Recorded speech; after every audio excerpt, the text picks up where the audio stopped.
গতকাল 25 জুলাই সকাল থেকে বিভিন্ন সোশ্যাল মিডিয়াতে ইউটিউবেতে একটি ভিডিও প্রচার করা হয়েছে খুবই নোংরা ধরনের, যেখানে স্ত্রী পুরুষ চরিত্র দেখা যাচ্ছে। তাদের মধ্যে যে পুরুষ চরিত্র তার সঙ্গে আমার নাম যুক্ত করার চেষ্টা হচ্ছে। ভিডিও ঠিক কি ভুল তৈরি করা কিনা, কোন চরিত্র কারা করেছে আমরা কিছু জানি না, কিন্তু এর দ্বারা আমার ব্যক্তি চরিত্রকে হনন করার, আমার ব্যক্তি ইমেজকে ধ্বংস করার এটা খুব প্রচেষ্টা হয়েছে। একটি ষড়যন্ত্র চলছে অনেকদিন, সেই চক্র থেকে এটা করা হয়েছে। সেই জন্য আমার মনে হয়েছে যে এটার সত্য সামনে আসা উচিত এবং যারা এই চক্রান্ত করছে তাদেরকে আইনের সামনে আনা উচিত। আমি পুলিশের সাইবার ক্রাইমেতে সর্বোচ্চ অফিসেতে আমার তরফ থেকে কমপ্লেন করেছি যাতে এই তদন্ত করা হয় এবং যারা এই চক্রান্তে যুক্ত তাদেরকে এক্সপোজ করে আইনের সামনে আনে, আইনের দ্বারা সাজা দেওয়া হয়। আমি অপেক্ষা করছি পুলিশ কি করে।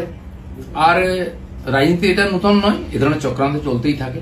অনেক বড় বড় নেতাদের, বড় বড় মানুষদের বিরুদ্ধে এই ধরনের চক্রান্ত হয়। এটা হচ্ছে শেষ অস্ত্র প্রয়োগ করে তাকে শেষ করে। আমাদের পার্টি তো 5-6 বছর আগে বেশ কয়েকজন নেতার বিরুদ্ধে একজন মহিলাকে দিয়ে বলানো হয়েছিল। তার মধ্যে আরএসএস এর প্রচারক ছিলেন এবং পার্টির উচ্চ নেতৃত্ব ছিলেন। তিনি সোজা বলে দিলেন যে যে লোকেরা আমার সঙ্গে দেখা করেছে তারা আমাকে রেপ করেছে। তার উপরে পুলিশি কার্যবাহী হয়, কোর্ট কাছে, তারপরে শেষ চাপা পড়ে যায়। ইদানিংকালে সন্ন্যাসী প্রদীপ্ত মহারাজের ব্যাপারে এরকম হয়েছে। 12 বছর আগে কোনো মহিলা নাকি তার দ্বারা তার উপরে অত্যাচার করেছেন, তিনি এসে স্টেটমেন্ট দিয়ে দেন, সে নিয়ে বিরাট চর্চা হচ্ছে। এ ধরনের ঘটনা লাগাতার হয়। আমাদের পার্টির একজন বরিষ্ঠ নেতা আছেন মাননীয় সঞ্জয় যোশী, তার বিরুদ্ধে বিভিন্ন এই ধরনের ভিডিও সিডি করে সারা দেশে পাঠানো হয়েছিল। অনেক এটা নিয়ে আলোচনা হয়, পরে যখন ফরেন্সিক টেস্ট হয় দেখা গেল সেটা ফেক ছিল। সেই জন্য আমার ব্যক্তিগতভাবে যেহেতু আমাকেই আক্রমণ করা হবে, বদনাম করার চেষ্টা হচ্ছে, আমি পুলিশের কাছে, আইনের কাছে গেছি।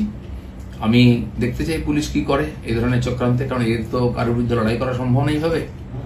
টাকা পয়সা দিয়ে চক্রান্ত করে যে কোনো মানুষকে যে কোনো সময় বদনাম করার চেষ্টা হচ্ছে। তো সেই চেষ্টার বিরুদ্ধে আইন আদালত একমাত্র আমাদের রাস্তা। আমি আইনের কাছে গেছি, লিখিতভাবে বিভিন্ন লিঙ্ককে সেখানে আমি পাঠিয়েছি যে যারা যারা এটা নিয়ে ইচ্ছাকৃতভাবে আমাকে বদনাম করার চেষ্টা করেছে তাদের বিরুদ্ধে ব্যবস্থা হোক। দাদা, এটা কি রাজনীতি তো নোংরামি দিয়ে হয়, কিন্তু কত নোংরামি হবে, কত নিচে নামতে পারবে। পশ্চিমবাংলার রাজনীতিকে বারবার কলুষিত করার চেষ্টা হচ্ছে। আমরা যারা সাধারণ কর্মী হিসেবে